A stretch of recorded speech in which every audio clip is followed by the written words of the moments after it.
السلام علیکم ورحمۃ اللہ وبرکاتہ۔ نماز ایک بہت پیارا وظیفہ ہے۔ نماز کی ایک الگ شان ہے۔ انسان کے لیے حکم ہے کہ جب نماز پڑھے تو یہ سوچ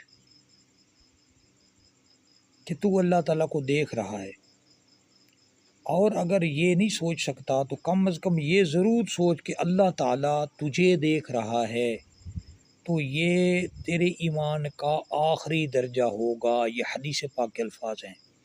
شیخ سعدی شیرازی رحمۃ اللہ علیہ فرماتے ہیں، روز معاشر کے جاں گداز بود، اولی پرسش نماز بود۔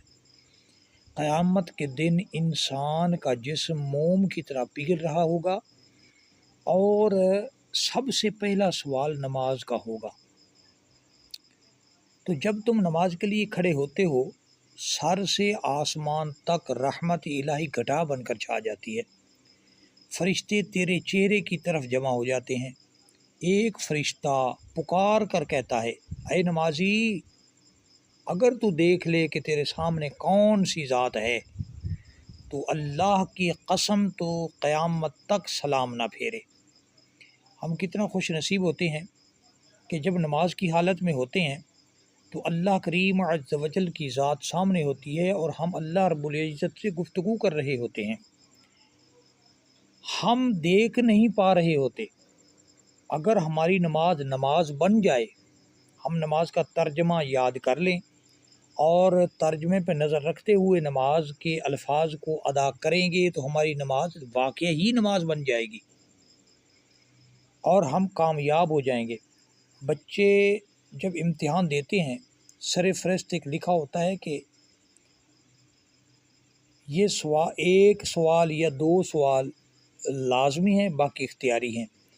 تو نماز جو ہے نا، یہ انسان کا سر فہرست جو ہوتا ہے نا، لازمی، یہ وہ لازمی سوال ہے۔ اگر ہم یہ نماز لے کے جائیں گے تو انشاءاللہ ضرور ہماری بخشش ہو سکتی ہے۔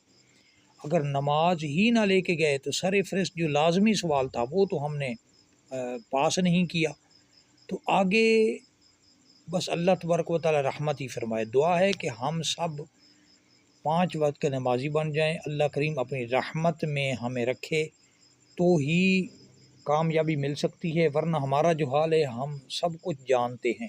ہر ایک آدمی اپنے آپ کو اچھی طرح جانتا ہے۔ دعا ہے اللہ کریم ہم سب کو پکا نمازی بنائے، آمین۔